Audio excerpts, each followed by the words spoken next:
Hi hello ಎಲ್ರಿಗೂ ನಮಸ್ಕಾರ. Welcome back to our channel Kavita SK vlogs. ಎಲ್ಲರೂ ಹೇಗಿದ್ದೀರಾ? ಚೆನ್ನಾಗಿದ್ದೀರಾ ಅಂತ ಭಾವಿಸ್ತೀನಿ. ನಾನು ಕೂಡ ಚೆನ್ನಾಗಿದ್ದೀನಿ. ಇವತ್ತಿನ ವಿಡಿಯೋ ನನ್ನ ಡೈಲಿ ರುಟೀನ್ ವ್ಲಾಗ್ ಆಗಿರುತ್ತೆ. ಜೊತೆಗೆ ಒಂದು ಕೊರಿಯರ್ ಬಂದಿದೆ, ಅದು ಯಾವ ರೀತಿಯಾಗಿ ಮೋಸ ಆಯಿತು ಅನ್ನೋದ್ರ ಬಗ್ಗೆ ಇವತ್ತಿನ ವಿಡಿಯೋ ಇರುತ್ತೆ. ಹಾಗೆ ನ್ಯೂ ಮೊಬೈಲ್ಗಳನ್ನು ತೊಗೊಂಡೆ. ಸೊ ಯಾವ್ದು ತೊಗೊಂಡೆ ಏನು ಅನ್ನೋದೆಲ್ಲ ಇವತ್ತಿನ ವಿಡಿಯೋದಲ್ಲೇ ಇರುತ್ತೆ. ಹಾಗೆ ಇನ್ನೊಂದು ಇನ್ಫಾರ್ಮೇಷನ್ನು, ಯಾರಿಗಾದ್ರೂ ಲೋನ್ ಬೇಕಾದರೆ ಶುವರು ಲೋನ್ ಮಾಡಿಸ್ಕೊಡ್ತಾ ಇದ್ದಾರೆ. ಯಾರಿಗಾದ್ರೂ ಲೋನಿನ ಅವಶ್ಯಕತೆ ಇದ್ದರೆ 20,000ದಿಂದ 25,000 ಮಂತ್ಲಿ ಸ್ಯಾಲ್ರಿ ಇರಬೇಕು. ಸೊ ಅಂಥವ್ರಿಗೆ ಲೋನ್ ಕೊಡಿಸ್ತಾ ಇದ್ದಾರೆ. ಸೊ ಯಾರಿಗಾದ್ರೂ ಬೇಕಾದರೆ ನನಗೆ ಕಮೆಂಟ್ ಮಾಡಿ, ಇಲ್ಲಾಂದರೆ ಇನ್ಸ್ಟಾಗ್ರಾಮಲ್ಲಿ ಮೆಸೇಜ್ ಕೂಡ ಮಾಡಿ. ಸೊ ಅದರದ್ದು ಇನ್ನೂ ಇನ್ಫಾರ್ಮೇಷನ್ ನಿಮಗೆ ಅವರೇ ಕೊಡ್ತಾರೆ. ಸೊ ನಂಬರ್ ಶೇರ್ ಮಾಡೋಣ ಅಂತ ಅಂದ್ಕೊಂಡೆ. ಕೆಲವು ಕಾರಣಗಳಿಂದ ನಂಬರ್ ಹಾಕಲ್ಲ. ಯಾಕಂದರೆ ಲೋನ್ ಬೇಕಾದರೂ ಫೋನ್ ಮಾಡ್ತಾರೆ, ಇಲ್ಲ ಸುಮ್ಮನೆ ಆದ್ರೂ ಫೋನ್ ಮಾಡ್ತಾರೆ. ಪಬ್ಲಿಕಲ್ಲೇ ನಂಬರ್ ಹಾಕೋದು ಸರಿಯಲ್ಲ ಅಂದ್ಬಿಟ್ಟು ನಾನು ನಂಬರ್ ಹಾಕಿಲ್ಲ.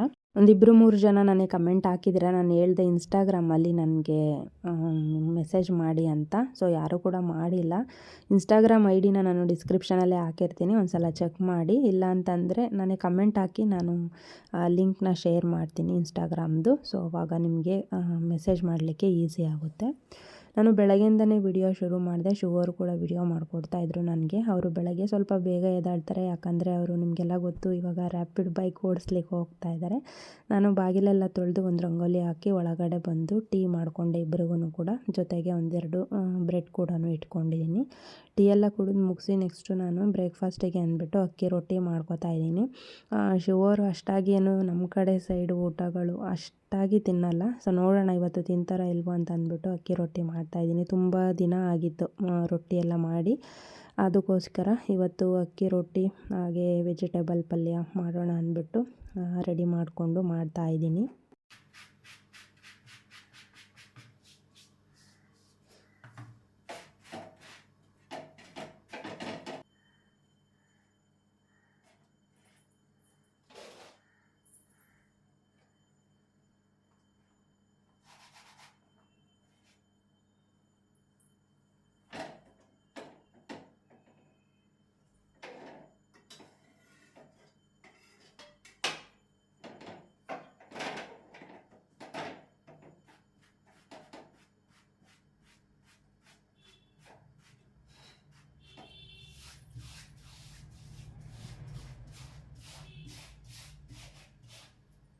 ಸ್ವಲ್ಪ ಮಾಡ್ಕೊಳ್ಳೋಣ ಅಂತ ಹೋದೆ, ಅದು ತುಂಬ ಆಗಿಬಿಟ್ಟಿದೆ. ಒಂದು 5-6 ಮೇಲೆ ರೊಟ್ಟಿ ಆಗುತ್ತೆ. ಅಷ್ಟಾಗೇನು ನಾವು ರೊಟ್ಟಿ ತಿನ್ನಲ್ಲ. ಒಂದು 4 ರೊಟ್ಟಿ ಮಾಡ್ಕೊಂಡಿದ್ರು ಆಗ್ತಿತ್ತು. ಹಿಟ್ಟು ಸ್ವಲ್ಪ ತೆಳುವಾಗಿಬಿಟ್ಟಿತ್ತಲ್ಲ, ಹಿಟ್ಟು ಹಾಕ್ಕೊಂಡು ಅದನ್ನು ನೀಟಾಗಿ ನಾದಿ ರೊಟ್ಟಿ ಮಾಡೋಷ್ಟರೊಳಗೆ ಒಂದು 2-3 ರೊಟ್ಟಿ ಜಾಸ್ತಿನೇ ಆಗೋಗ್ಬಿಡುತ್ತೆ. ಅದರ ವೇಸ್ಟ್ ಮಾಡೋಕ್ಕಾಗಲ್ವಲ್ಲ. ಸೊ ಹಾಗಾಗಿ ಸ್ವಲ್ಪ ಹಿಟ್ಟೆಲ್ಲ ಹಾಕ್ಕೊಂಡು ನೀಟಾಗಿ ಮಿದ್ದು ಅದರಲ್ಲೇ ರೊಟ್ಟಿ ಮಾಡಿಕೊಂಡು ಸ್ವಲ್ಪ ಎತ್ತಿಟ್ಟು ಇನ್ನು ಬಾಕಿದೆಲ್ಲ ನಮಗೆ ಎಷ್ಟು ಬೇಕು ಅಷ್ಟು ಮಾಡಿಕೊಂಡೆ. ನಾನು ಬ್ರೇಕ್ಫಾಸ್ಟಿಗೆ ಕೂಡ ಇಲ್ಲಿ ಎಲ್ಲ ತಟ್ಟೆಗೆ ಹಾಕಿ ಇಟ್ಕೊಂಡಿದ್ದೀನಿ. ರೊಟ್ಟಿ, ಪಲ್ಯ, ಚಟ್ನಿ ಪುಡಿ, ಚಟ್ನಿ ಎಲ್ಲದು ಹಾಕಿದ್ದೀನಿ. ತಿಂಡಿ ತಿಂದು ಅವರೂ ಕೂಡ ಗಾಡಿ ತಗೊಂಡು ಆಚೆ ಹೋದರು. ನಾನು ಸೋಫಾ ಕವರೆಲ್ಲ ತೆಗ್ದುಬಿಡೋಣ, ಬಟ್ಟೆ ಎಲ್ಲ ತೊಳೆಯೋದಿತ್ತು. ಸೊ ತೆಗ್ದಿಟ್ಬಿಟ್ರೆ ನಾಳೆ ತೊಳಿಲಿಕ್ಕೆ ಈಸಿ ಆಗುತ್ತೆ ಅಂದ್ಬಿಟ್ಟು ಸೋಫಾ ಕವರ್ನೆಲ್ಲ ಚೇಂಜ್ ಮಾಡ್ಕೋತಾ ಇದ್ದೀನಿ. ಒಬ್ಬಳೇ ಇದ್ದಾಗ ಸ್ವಲ್ಪ ಬೋರ್ ಆಗುತ್ತಲ್ಲ, ಹಾಗೆ ಟಿ ವಿ ಹಾಕ್ಕೊಂಡು ಟಿ ವಿ ನೋಡ್ತಾ ನನ್ನ ಕೆಲಸನೂ ಕೂಡ ಮಾಡ್ಕೋತಾ ಇದ್ದೆ. ಇವತ್ತು ಹೊಸ ಮೊಬೈಲಲ್ಲೇ ವಿಡಿಯೋ ಮಾಡಿರೋದು. ಸೊ ಹೇಗಿದೆ ಇವಾಗ ವಿಡಿಯೋ ಕ್ಲಾರಿಟಿ ಅಂತ ನನಗೆ ಕಮೆಂಟ್ ಮಾಡಿ. ನಾನು ಒಡವೆದು ವಿಡಿಯೋ ಮಾಡಿದ್ನಲ್ಲ, ಆವಾಗ ವಿಡಿಯೋ ಕ್ಲಾರಿಟಿ ಬಂದಿಲ್ಲ. ವಿಡಿಯೋ ಚೆನ್ನಾಗಿದೆ, ಬಟ್ ವಿಡಿಯೋ ಕ್ಲಾರಿಟಿ ಅಷ್ಟು ಚೆನ್ನಾಗಿ ಬಂದಿಲ್ಲ ಅಂತ ಕಮೆಂಟ್ ಹಾಕಿದ್ರಿ ತುಂಬ ಜನ. ಸೊ ಅದಕ್ಕೋಸ್ಕರನೇ ಹೊಸ ಮೊಬೈಲ್ ತೊಗೊಂಡಿದ್ದು ನಾನು. ನೆಕ್ಸ್ಟು ಅವರು ಕೂಡ ಅಷ್ಟರೊಳಗೆ ಬಂದರು. ಮನೇಲಿ ದ್ರಾಕ್ಷಿ ಹಣ್ಣಿತ್ತು. ಸೊ ಅದರದ್ದೇ ಆದಂಥ ಜ್ಯೂಸ್ ಮಾಡಿಕೊಂಡೆ. ಇಬ್ಬರಿಗೂ ಕೂಡ ಗ್ಲಾಸಿಗೆ ಹಾಕ್ಕೊಂಡೆ. ಅಷ್ಟರಲ್ಲಿ ವೀಣಾನು ಕೂಡ ಬಂದಳು. ಸೊ 3 ಜನಕ್ಕೂ ಕೂಡ ಜ್ಯೂಸ್ ಮಾಡಿಕೊಂಡು ಗ್ಲಾಸಲ್ಲಿ ಹಾಕ್ಕೊಂಡೆ. ಕಪ್ಪು ದ್ರಾಕ್ಷಿನ ಹಾಗೆ ತಿನ್ಲಿಕ್ಕೆ ಆಗಲ್ಲ. ಈ ಥರ ಜ್ಯೂಸ್ ಆದ್ರೇ ಮಾಡ್ಕೊಂಡು ಕುಡಿಬೋದು. ಹಂಗೆ ತಿನ್ನಲಿಕ್ಕೆ ಒಂಥರ ಹುಳಿ ಹುಳಿ ಅನಿಸುತ್ತೆ.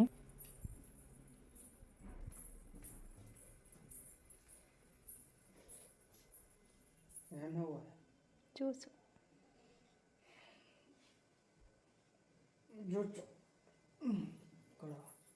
ಇದೇನ ಹಿಂಗೈತೆ. ಅವರು ಜ್ಯೂಸ್ ಕುಡಿದು ರೆಸ್ಟ್ ಮಾಡ್ತಿದ್ರು. ನಾನು ರೋಸ್ ತೊಗೊಂಬಂದಿದ್ದೆ. ಸೊ ಇವತ್ತು ಚಾಕ್ಲೇಟ್ ಡೇ, ಪ್ರಪೋಸ್ ಡೇ ಹಾಗೆ ರೋಸ್ ಡೇ 3ದು ಒಟ್ಟಿಗೆ ತೊಗೊಂಡಿದ್ದೀನಿ. 3 ರೋಸ್ ತೊಗೊಂಡು ಬಂದಿದ್ದೆ. ನೋಡೋಣ ಕೊಡ್ತೀನಿ ಅವ್ರ ರಿಯಾಕ್ಷನ್ ಯಾವ ರೀತಿಯಾಗಿರುತ್ತೆ ಅಂತ. ಕಣ್ಣು ಮುಚ್ಕೊಳ್ರಿ. ರೋಸ್ ಡೇನಾ ಬಾ ಕಣ್ಣು ಮುಚ್ಕೊಂಡ್ರೆ ಮಾತ್ರ. Happy rose day. Thank you so much. I love you. I love too. Happy chocolate day. Oh ಇವಾಗ ಚಾಕ್ಲೇಟ್ ಡೇನು ಶುರು ಆಯ್ತಾ? ಅಲ್ಲೇ 9 ಮಧ್ಯರಾತ್ರಿ 12 ಗಂಟೆ ಆಗೈತಿ. ತಂಕು ತಗ ಬಾಡ್ವಾ. ನೀವು ಕೊಡ್ಬೇಕು, ನಾನು ಕೊಟ್ಟಿದ್ದೀನಿ. ಆಯ್ತು 3 ದಿನದ ಒಟ್ಟಿಗೆ ಸೇರಿಸಿ. ಅಯ್ಯಪ್ಪ. ಇವಾಗ ಎಲ್ಲೆಡೆ ರಾತ್ರಿ ಊಟಕ್ಕೆ ಮೂಲಂಗಿ ಬೇಳೆ ಸಾಂಬಾರು ಹಾಗೆ ಮುದ್ದೆ ಮಾಡ್ಕೊಂಡಿದ್ದೆ. ಸೊ ಇಬ್ರಿಗೂ ಕೂಡ ಊಟಕ್ಕೆ ಬಡಿಸ್ಕೊಂಡು ಕೂತ್ಕೊಂಡೆ. ಶಿವರಿಗೆ ಆಲ್ರೆಡಿ ಮುದ್ದೆ ಅಂದ್ರೇ ಒಂಥರ ಆಗಿಬಿಡುತ್ತೆ. ಅವ್ರಿಗೆ ಯಾವಾಗ್ಲೂ ಚಪಾತಿ ಬೇಕು. ಇವತ್ತು ಚಪಾತಿ ಮಾಡಿರಲಿಲ್ಲ, ಮುದ್ದೆ ಮಾಡ್ಕೊಂಡಿದ್ದೆ. ಸೊ ಊಟ ಕೂಡ ಎಲ್ಲದನ್ನು ಒಂದು ಹತ್ರ ತಂದಿಟ್ಕೊಂಡು ಇಬ್ಬರೂ ಕೂಡ ಊಟ ಮಾಡಿದ್ವಿ. ಸೊ ನೆಕ್ಸ್ಟ್ ಡೇಯಿಂದ ಮತ್ತೆ ನಾನು ವಿಡಿಯೋನ ಶುರು ಮಾಡಿದೆ. ಇವತ್ತಿನ ವಿಡಿಯೋ ಇದಿಷ್ಟೇ ಮಾಡ್ಕೊಂಡಿದ್ದು. ಮತ್ತು ಇದೇ ವಿಡಿಯೋನ ನೆಕ್ಸ್ಟ್ ಕಂಟಿನ್ಯೂ ಮಾಡ್ತೀನಿ. ಮತ್ತು ಬೆಳಗ್ಗೆಯಿಂದ ಹಾಗೆ ಸಿಂಪಲ್ಲಾಗಿ ವಿಡಿಯೋ ಮಾಡಿಕೊಂಡೆ. ಏನೋ ವೆಜಿಟೇಬಲ್ ಕಟ್ಟರ್ ಬುಕ್ ಮಾಡಿದ್ದೀನಿ ಅಂತ ಹೇಳ್ಬಿಟ್ಟು ಮಾಡಿದರು. ಈ ವೆಜಿಟೇಬಲ್ ಕಟ್ಟರಿಗೆ 1400 ರೂಪಾಯಿ ದುಡ್ಡು ಕೊಟ್ಟಿದ್ದಾರೆ. ಅದು ಏನಕ್ಕೂ ಬೇಡ ಆ ರೀತಿಯಾಗಿದೆ. ಸೊ ಇವಾಗ ಓಪನ್ ಮಾಡ್ತಾ ಇದ್ದಾರೆ, ನೋಡ್ಬೋದು ನೀವು. ತುಂಬ ಅಂದರೆ ತುಂಬ ಹಳೆಯ ಪ್ರಾಡಕ್ಟ್ನ ಕೊಟ್ಟಿದ್ದಾರೆ, ಡೆಲ್ಲಿಯಿಂದ ಬಂದಿರೋದು. ಅದಕ್ಕೆ ರಿಟರ್ನ್ ಆಪ್ಷನ್ನು ಇಲ್ಲ, ಏನೂ ಇಲ್ಲ. ಕಾಲ್ ಮಾಡಲಿಕ್ಕೆ ನಂಬರ್ ಒಂದು ಹಾಕಿದರೆ ಆ ನಂಬರಿಗೆ ಕಾಲ್ ಮಾಡಿದ್ರೆ ಸ್ವಿಚ್ ಆಫ್ ಬರುತ್ತೆ. ಫ್ಲಿಪ್ಕಾರ್ಟಲ್ಲಿ ಮೀಶೋದಲ್ಲಿ ಎಷ್ಟು ಚೆನ್ನಾಗಿರೋ ವೆಜಿಟೇಬಲ್ ಕಟ್ಟರ್ಸ್ ಎಲ್ಲ ಇರುತ್ತೆ. ಬಟ್ ಇದು ತೊಗೊಂಡಿದ್ದಾರೆ, ಅದು ಏನಕ್ಕೂ ಯೂಸ್ ಇಲ್ಲ. ಆಲ್ರೆಡಿ ಒಂದು ಸ್ವಲ್ಪ ಡ್ಯಾಮೇಜ್ ಕೂಡ ಆಗಿದೆ. ಅದು ಸುಮ್ಮನೆ 1400 ರೂಪಾಯಿ ದುಡ್ಡು ವೇಸ್ಟ್ ಆಯಿತು ಇದೊಂದು ಪ್ಲಾಸ್ಟಿಕ್ಕಿಂದಕ್ಕೆ.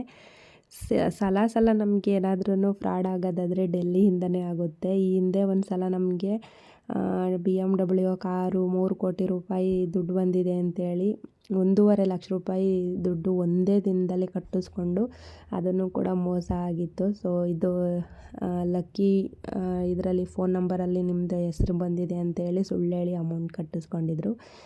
ಇನ್ನೊಂದು ಸಲ ಯಾವುದೋ ಗೇಮ್ ವಿಚಾರವಾಗಿ ಇವರೊಂದು 7,000 8,000 ಹಾಕಿ ಅದನ್ನು ಕೂಡ ಅಲ್ಲೇ ಡೆಲ್ಲಿಯವ್ರು ಯಾರೂ ಹಂಗೆ ಹಾಳು ಮಾಡಿದ್ರು. ಇವಾಗ ಇದೊಂದು ಪ್ರತಿ ಸಲನೂ ಮೋಸ ಆದರೆ ನಮಗೆ ಆ ಡೆಲ್ಲಿಯಿಂದನೇ ಮೋಸ ಆಗುತ್ತೆ. ನೋಡಿ ಎಷ್ಟು ದುಡ್ಡು ಕೊಟ್ಟು ಯಾವ ಥರ ತೊಗೊಂಡಿದ್ದಾರೆ. ಒಂದು 4-5 ಏನೋ ಬ್ಲೇಡ್ಗಳು ಬಂದಿದೆ. ಒಂದು ಕ್ಯಾರೆಟ್ ಕಟ್ ಮಾಡೋದು, ಒಂದು ಸ್ಲೈಸರ್ ಥರದ್ದು ಒಂದು ಬಂದಿದೆ. ಸೊ ಇದೊಂದು ಬಾಕ್ಸು. ಅದರಲ್ಲಿ ಒಂದು ತಿರುಗಿಸೋದಿದೆಯಲ್ಲ, ಅದು ಸ್ವಲ್ಪ ಡ್ಯಾಮೇಜ್ ಆಗಿದೆ. ಫುಲ್ಲು ಎಲ್ಲ ಗಲೀಜಾಗಿಬಿಟ್ಟಿದೆ.